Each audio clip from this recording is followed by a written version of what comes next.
Welcome to another episode on the Mr. Film Art channel. I am Mr. Film Art, aka Steven, and today we are here to watch Book of Boba, Chapter 5. I guess you guys have heard, if you watched previous episodes, then you know that I'm not entirely high on this show yet, but I have high hopes that it will get to where I want it to go in this episode specifically, mainly because the last episode finished the flashbacks. Bulba's out of the back-to-pod. I don't have to go back to the past. I don't need to see Tusken Raiders. I don't need to see, Bulba recovering. From here on out, hopefully it will be badass Bulba doing badass things, which is really what I wanted out of the show, more than anything, for Boba Fett to be a badass, because I always assumed that's what the point was, for him to be a badass. Instead of me continuing to talk, why don't we just get right into the episode, because I really don't have anything new to say. It's Mando! This is amazing, but you're in a bad position when you're more excited about a guest star than the actual hero of the show.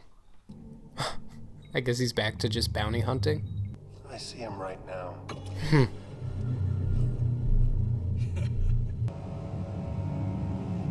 There you I go. can bring you in warm, or I can bring you in cold.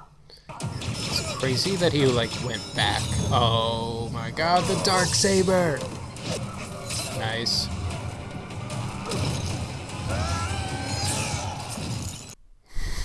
Brutal. That's brutal. He's only taking the hit. That's crazy. That's so dark. It's just interesting to me that Mando went back to a life of bounty hunting. Because last we saw him, he was with Bo-Katan on the Imperial cruiser. And you would think she would have attempted to fight him or attempted to get the Darksaber back from him. But now he's just using it for bounty hunting. That's pretty cool. That's good. To just be in an elevator with someone carrying a severed head. Oh boy. If you won't give me the information, someone else will.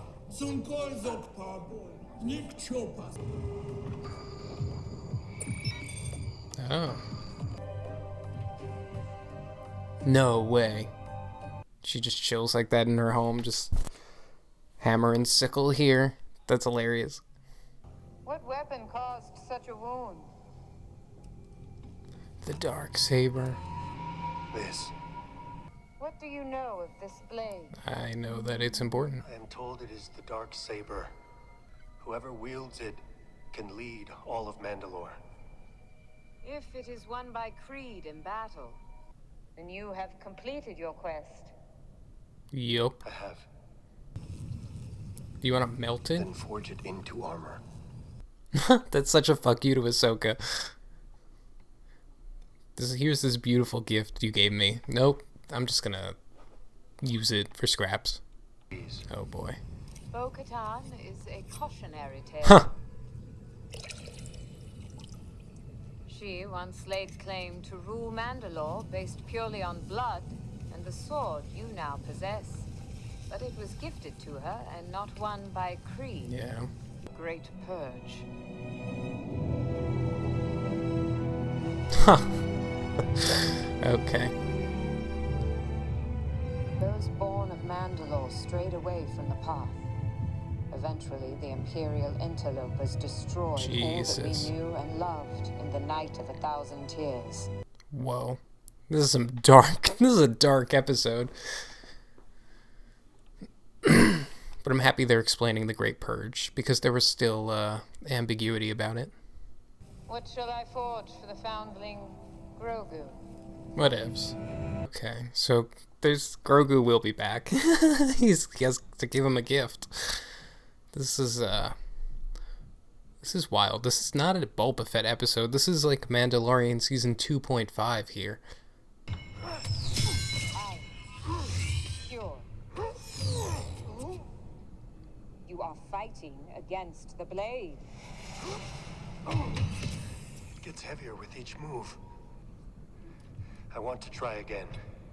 Persistence without insight will lead to the same outcome. That's a good line. Strong, but Maybe the dark saber belongs in someone else's Oh hands. my god. And now it belongs to me. Because you won it in combat. Them's is the rules. Jeez. I wonder if that's Jon Favreau in that suit. I doubt it, but it has his, he has Jon Favreau's stature, and I know Jon Favreau played Pre Vizsla in Clone Wars.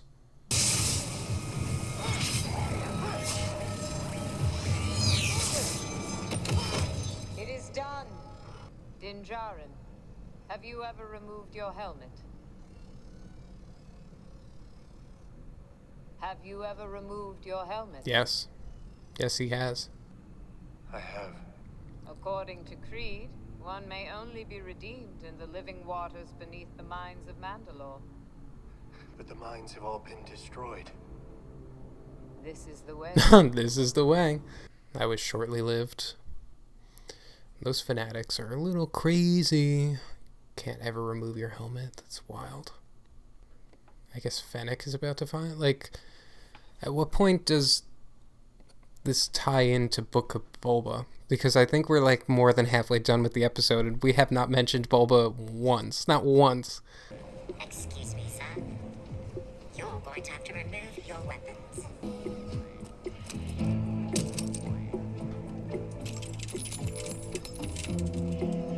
He's weaponless. I don't like it. I don't like it. And he didn't have to give up his jetpack? His jetpack is not considered a weapon?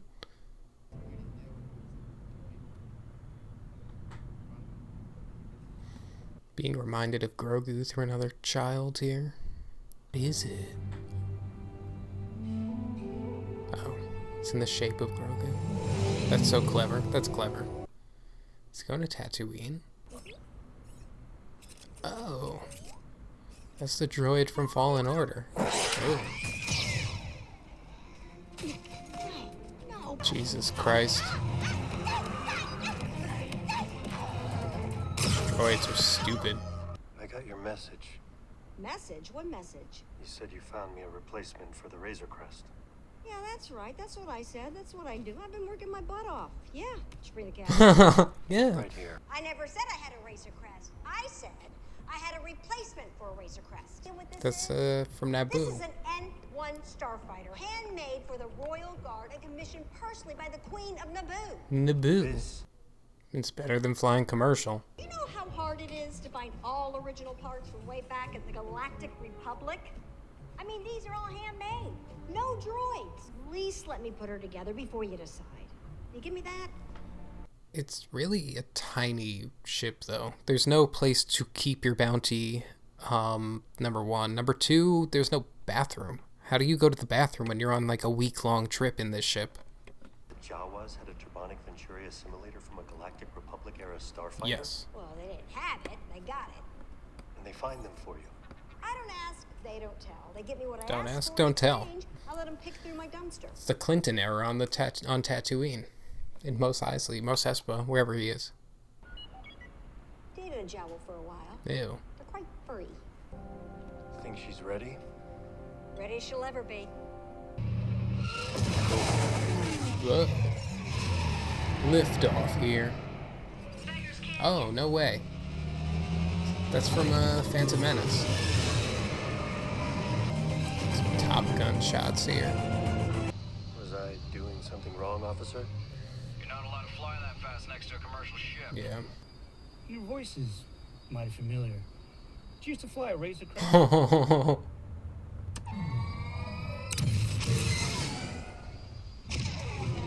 Goodbye. What's odd to me is that there are police, like, outside of Tatooine, but no one is policing the actual planet. Like, there's so much gang violence going on the planet, clearly, because of the rest of the show, but they'll stop Mando up here from flying. Like, that's just very strange. Well, how was it? Wizard. Wizard.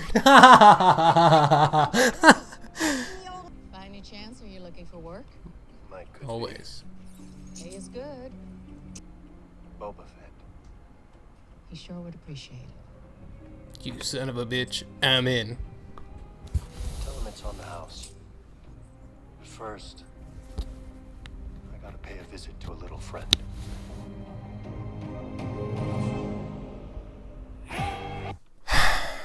Alright, so that was chapter 5 of Book of Boba Fett, and I gotta say, it is not a good sign for your show when the most interesting and the best, when the best episode of your show is not even about you, because Boba was not in this episode once, and quite honestly, this was the best episode of the season. Mando being back is awesome. This was a great setup to his show, and not only that, it was a great setup for what happened during the Great Purge. A lot of questions were asked about the Great Purge, but no answers were given, so we got at least a little bit. It looks like the Empire literally just nuked over and over again the planet of Mandalore, and everyone is dead. So this new division, the ones that follow the creed, it seems, are Mandalorians all from off-world. There's not many Mandalorians from Mandalore proper still alive. Very interesting to me. Boba not being in the episode, again, it's funny. It's just like, you're not even in your own show. Why? It reinforces what I've been thinking this entire time, which is that this show is just like not that interesting, because Boba has never been that interesting of a character. The more they fleshed him out, the more human they've made him, the less I cared. I know that that's usually the opposite of what I say, because usually to me I want people fleshed out. But Boba Fett is supposed to be just a badass, and we've seen him in near-death situations over and over again, and he just continues to fumble and fall. Maybe that'll change in the next 2 episodes, now that the Mandalorian's here. I mean, it looks like he's going away again, so I don't even know if he'll be in episode 6 and 7, like episode 6 and 7. So it's just, this felt more like a setup to the next season of Mandalorian more than it did an episode of Book of Boba Fett, which I'm fine with, but I don't know why they would just dedicate of 7 episodes. There are only going to be 7 episodes of Book of Boba Fett season 1. I don't know if there will be a season 2, but 1/7 of your show isn't even yours. So it's just very, very odd and very interesting. Anyway, those are my thoughts on this episode. This was definitely the strongest episode, and good for Bryce Dallas Howard. She's crushing the Star Wars universe. And I guess that's all I got for today. If you liked this video, please like and subscribe. It would help me out a lot. If you want to see more of me, you can follow me on Instagram and Letterboxd at mrfilmart. And if you like the art that you see on my Instagram page, you can buy some of it on the Mr. Film Art shop on Etsy. That was a lot. All right, and cut.